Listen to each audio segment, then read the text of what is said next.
Hello and welcome to The Bad Batch, our recap on the Mandalorian Fan Podcast. I'm Hank. And I'm Alex. And we're your hosts, of course, covering everything Star Wars related that's coming to us via Disney Plus. Oh, this was a good episode. I cannot wait to get into it. So let's do it. All right. All right, we have Crispy Crosshair. That's what I call him now. He's in, quote, hot pursuit on the tail of our team, and Hunter doesn't want to jump because they don't have Omega with them.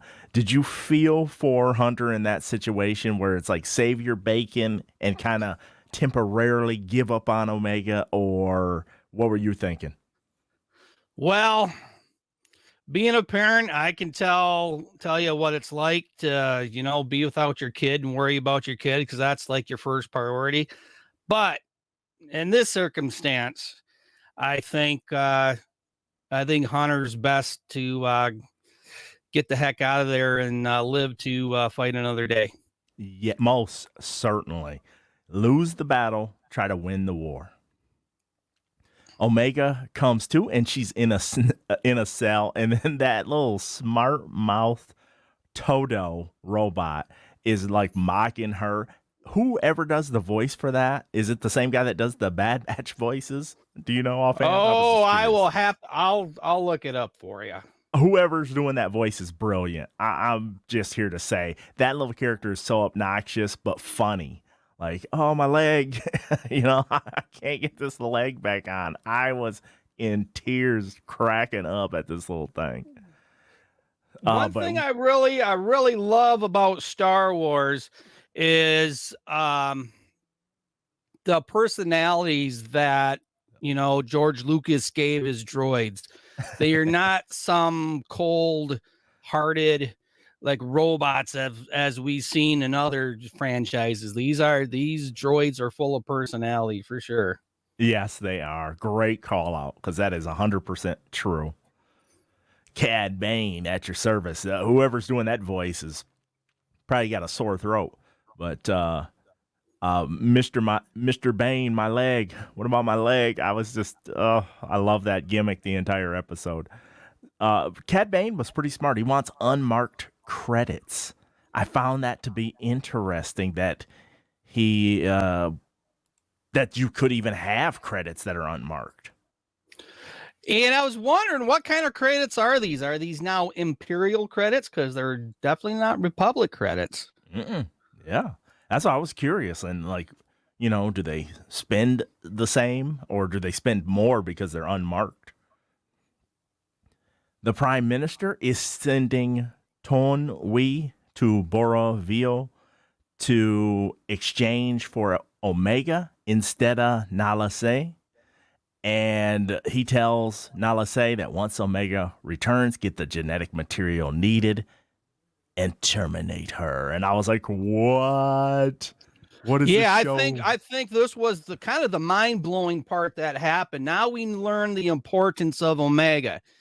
And not only that, but there's also an alpha. So these two particular clones have like almost the 100% untampered with genetic material from Jango Fett. So this is why Omega is so important. But she's still, to me, I don't know about you, but to me, she seems to be, there's still something more to her that we don't know about yet. Oh, I like where you're going with this, because we'll get to it in a minute. I'll bring it up then. All right. Omega is trying to smooth talk that little Todo robot, and he finally lets her out. I was like, you have to, I have to question Todo's algorithm or whatever he has in there for logic, because that is the oldest trick in the book. She played him instantaneously, and she actually puts the leg on and then starts to calibrate him, and he's like, yeah, I do feel brand new. He goes out. I thought that was it's just because she's a kid character. It was kind of cute and funny that she just duped him. Okay, so the voice behind Todo is none other than Scott Evil himself, Okay. Seth Green. That is awesome. I would have never guessed that, to be honest with you. I'd still be guessing if that was it. Yeah, and I don't know if anyone's watched Seth Green and Robot Chicken, but I love it. It's brilliant. So Yeah, he's pretty funny. All right. Omega is looking for her comm once outside the cell as Cad Bane approaches. And Todo comes to as Omega sends a message to the team or is trying to. But she doesn't know where she's at. So how quality of a message could this be if you can't get a signal, tuned in for this? And yeah, she doesn't even have one bar. It's like nothing. They could have done a little better job of conveying that, other than them hearing every single word she says. Yeah. But when Cad Bane catches her, he destroys that comm, and I was like, darn it, that was Crosshair's comm. Maybe Crosshair will beat him up for that one. I don't know. Some other ship is there. Did you know who was going to be on that ship? No, I didn't. I didn't either. I was thinking some totally different third party potentially, but I would have been absolutely wrong. But it's Fennec Shand, and she smoked Taun. I was like, this was the second time in the episode. I was like, what kind of cartoon is this again? Because I don't think Taun-Wee's going to get up. And according to other sources, Taun-We is in fact killed. Dang. And so Taun-We was voiced by the great Rena Owen, and she voiced Taun-We for Attack of the Clones. So she's always been the voice behind Taun-We and other things. And I think it was Revenge of the Sith. She also played Republic Senator. Oh, cool. So, I love finding that stuff out.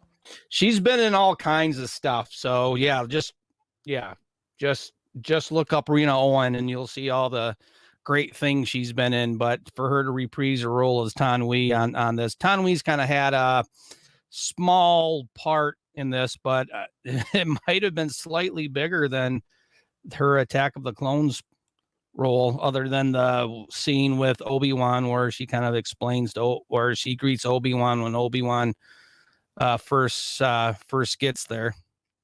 Oh, cool. Shand and Cad Bane, they converse a little bit while Todo grabs the case from Fennec, and then the blasters go wild. And when Fennec kicks and shoots that detonator type device, and it blows the case that Todo is holding open, and all those credits just go wherever they go. I felt every bit of that because Cad Bane was like, no. But their fight was really good. How she laid a trap for him, and which allowed Omega to get to that cloning area. Man, that was nasty looking. What was she doing when she was touching the tank? Was it just a realization of where she's at, or is there something more to our little character? You know what? I think she sees herself now that she knows. I think she sees herself kind of like a guinea pig to be treated in a test tube. And so of course these are larger test tubes, but she was just kind of, seeing herself in that situation, being in those tubes. So she was like, oh, this is kind of scary. Okay. That sucks. Yeah. I was wondering, like, is she sensing something? But no.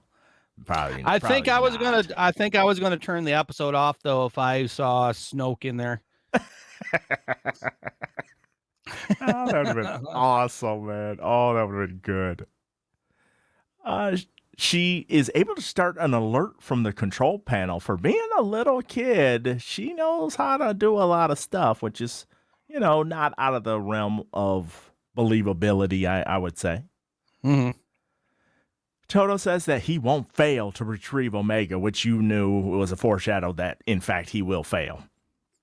Mm-hmm. And so Fennec tells Omega why she killed Taun We. Like, hey, it's a good thing. They were going to do bad stuff to you. I'm helping you out. And we get that. She gets that kind of look behind what the Prime Minister's up to. But Todo gets wrecked by Omega. Gets wrecked, but Omega drops a clone tank on Fennec. And that was so gross. Number one, I was thinking, why isn't she cut? She seems like she'd be cut up on her hands or her face or something. Right. And then second, ew, this slimy thing that's been sitting in this tank. I'm surprised it just didn't fall all to pieces. And yeah. Gross. Like the Snoke, when the Snoke fell out of his Yep. The Snoke body. Gross. Round 2 for Cad and Fennec, which buys Omega more time to run. And Todo is back, but not for long. He is the worst sidekick of all time, in my opinion. He did offer her a lift unwillingly to the flight pod where she was able to get away. And Cad versus Fennec, that battle kept raging on. Thought that was really well done for an animated series, in my opinion.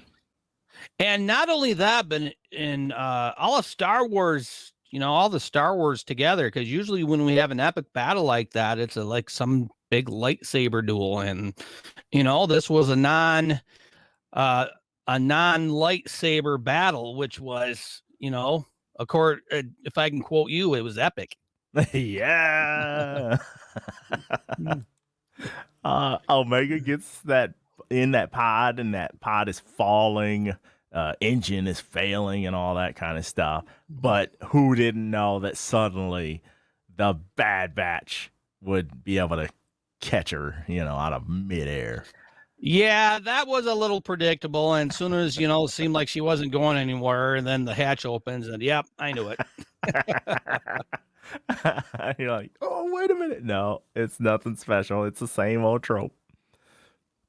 Omega is upset about the Kaminoans being after her, and Fennec was smart enough to sabotage Cad Bane's ship, and then talks to Nalase on the hologram projector, and is going to get paid despite not having Omega in tow, because she don't want her coming back there after finding out that new information. So she's going to get paid anyway. I thought that was a pretty slick deal for Fennec. Has been winning as far as money goes on this show. So her job is kind of, she's getting paid to keep her safe, to keep her out of, the clutches of the Kaminoan Prime Minister, because all he wants her for is to get DNA material, and that's it. So they can do some more first gen clones. But she wants to keep her safe for another reason. And I don't know if that's quite revealed yet, other than to keep her safe. But like I said, I think there's a little bit more to Omega that we don't quite know about. A lot was revealed, but there's a lot yet, I think, that is still to come. I like that. I like the hope that there's some bigger reveal coming. Gets me excited. On the ship, Omega heads to the cockpit to talk to Hunter, and she lets him know she is worried. And unfortunately, she asks him to promise that she'll never go back to Kamino, and he promises, which is in writing terms a foreshadow that in fact she will be captured and go back there. Do you think so? It's very possible. Cad Bane could be seeking some redemption to go after her again. However, I think in this episode, the greatest bounty hunter torch was definitely passed. It is no longer Cad Bane, but before before Boba gets his comeuppance, it's Fennec Shand, definitely. Oh, let me switch it up. There we go. Yeah, I had to wear my Boba shirt just for today. Yeah, I agree with you because he was like, "You don't have enough experience." And I was like, "Ooh, famous last words." Yep. Well, would you like to dole out ratings for this episode? All right, let's do it. Okay. Would you like to go first this time? Sure. This one for me was a hard one to rate. This is going to be a rarity. I rarely do this, but I'm giving this a 10. Awesome. It was just a good episode. And in all reality, if you play the previous episode with this episode, it'd be just one, an hour long. And that's probably the best way to watch this. But I don't know. I loved everything about it. We find out about Omega. We learn that Boba Fett was indeed the Alpha. So there are only 2 of them, and so until they can find Boba, they're only sourced for first gen clones. But why would you want first gen clones right now anyway? Unless there's something else going on, because I think the Empire, they're starting to get away from the clones and are starting what's going to turn into the stormtroopers of the imperial era. So again, I think that's to be fleshed out. So the only thing I hate about Bad Batch is that, it's like 20-25 minutes of pure awesome, and then you got to wait a whole week. Yes. So I 100% agree. I kind of felt that way with Loki too until the last episode. It just didn't end, and I don't know. Yeah, right. I guess you guys can watch that. I'm not crossing streams. I am in 100% agreement with you that this was a 10. I was on the edge of my seat.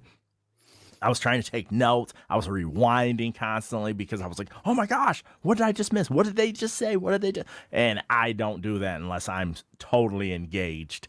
And Fennec, Cad Bane, yeah, that masterful. Was epic.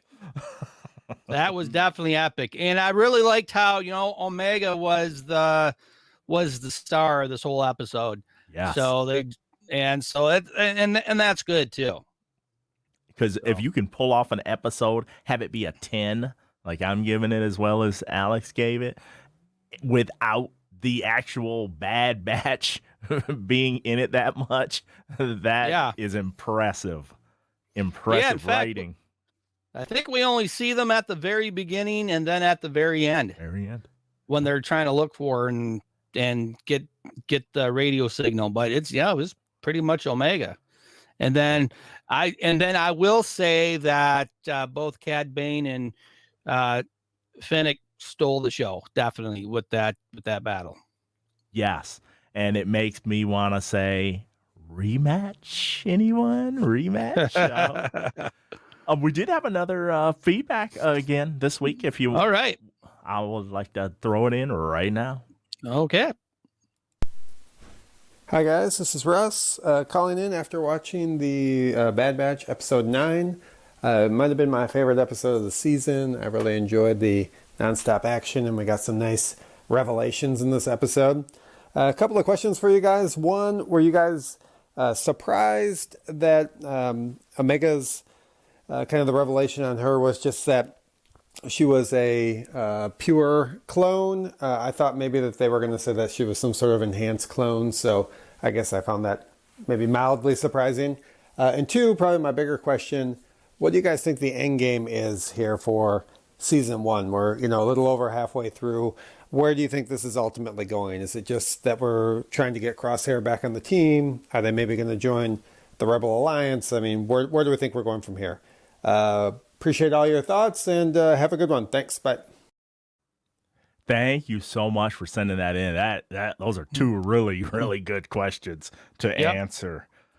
Surprise wise, like Alex keeps saying, there might be another layer to Omega that we just don't know yet. So I'm going to hold out hope and say that there's something just a little bit more. There's a little bit more oomph besides being a first gen. And I don't think you just want to, kind of spill all your marbles like that in one episode. No. Especially when we're kind of, dead middle in the season now. Right. There's a lot of legs left. So really, really hoping that there's another element to Omega that she's going to uncover as she grows as a character. So fingers are crossed on that one. And then on the second question, in game for the season, any thoughts on that one? So, yeah, this is where I think we're going to start seeing more of the Empire. They don't want clones. We're gonna be kind of, pitching them away and incorporating the Imperial stormtroopers, as I said. And then, we might possibly see the Bad Batch join the rebellion. Why not? Yep. But I think that at the end of this season, that could be where they end up. Then we have a slight gap before season 2, and we're in the thick of it, so to speak. Right. Now, I think one thing I don't know if George Lucas had the whole Star Wars saga mapped out when he did the original trilogy. I know there were some things that he had slightly different. And when it comes to the prequel stuff, if they would have known they would use clones, that would have been a cool thing to have, like clones in the rebel infantry. But in Return of the Jedi, there's a scene in which we see an older gentleman with a bushy, I don't know if it's a bushy blonde or bushy white, and they claim to say that could be Rex or somebody. Oh, I did hear about that. Okay. So it's like a retro fit after those Clone War episodes, or not Clone Wars, Rebel episodes that showed Rex and those guys, surviving the onslaught and possibly fighting for the rebellion. Now, Bad Batch, I think, is filling in, everything between, the Order 88 going up till the probably first episode of Rebels. So that's filling Order in 66 those and Order 66, Order 88. I feel 88 today. So I did a funny thing on Mouse House Plus that for some reason I was thinking 2077 instead of 2099. I like cross streams with the planet and then with the 2099 meme, and I was like, 2077. Oops. so trust me, it's one of those weekends. But so this fills in some really cool details and gives them a little wiggle room for who can show up and stuff like that. I really enjoy this series. But one thing that about this particular episode, there was really nothing. It's not like a continuation and like a loose end or something. They just kind of, we ended it with the with the rescue of Omega. And then, so, next episode is, all up in the air what they're going to do. Yeah. Sky's the limit. And I have purposely not been looking ahead. So I just try to I wonder if that'll surprised. spoil it. Yeah, if we look at the previews or whatever, I think it might be like, oh darn it, they're doing this or something. So I just try not to look and then watch it, just with childlike eyes. But I kind of wonder if Disney's just kind of keeping it mum. Yeah, they're good. They're good at it. At keeping stuff quiet. Yep. All right. Anything else, Alex? There has been a lot of rumors going on around, especially in the last week, about the head of Lucasfilm, Kathleen Kennedy. A lot of rumor that, Chapek may fire her to get somebody else like a Dave Filoni, or who was the other name I was hearing that could head up Lucasfilm. But anyway, yeah, and that's kind of exciting because a lot of people have seen Kathleen Kennedy's tenure in Star Wars as a giant failure. So they're kind of, some of the fans out there are really, looking forward to her leaving. And Right. I know, I think I made a mention of, she's an excellent assistant to Steven Spielberg, and maybe she wants to continue doing that because she's excellent doing that. But yeah, just Star Wars is not for. And another thing I've been hearing too, they've been giving more and more power to George Lucas, which, Really? which Wow. in some ways it's a good thing, but We get and Anakin again. something, yeah, that's I think that's the only thing that's like, Young, but cringeworthy. I Anakin. don't know. I would rather have George Lucas behind the wheel instead of Kathleen Kennedy. Dave Filoni. So I want the I think Dave Filoni would do a wonderful job. That's what I want. In my opinion, that's home run. Yeah. Killing it. But thanks for the feedback. And Alex, it's always a pleasure. I always have to lean on your Star Wars knowledge because I know some stuff, but I don't know it in the depth that you do. So I appreciate you. Yeah, when you've grown up since '77, that's stuff is in my blood. But awesome. I get a little weaker when it comes to the prequel stuff. So and then the new sequel stuff, I tend to know, but sometimes I just want to turn my head and do other things. So right. Which is the problem they're running into. Yeah. All right. Well, that's going to do it for this edition of the Mandalorian Fan Podcast. We thank you so much for tuning in. For Alex, I'm Hank. Until next time, we're signing off. See ya. TPE Network. There ain't nothing else like it.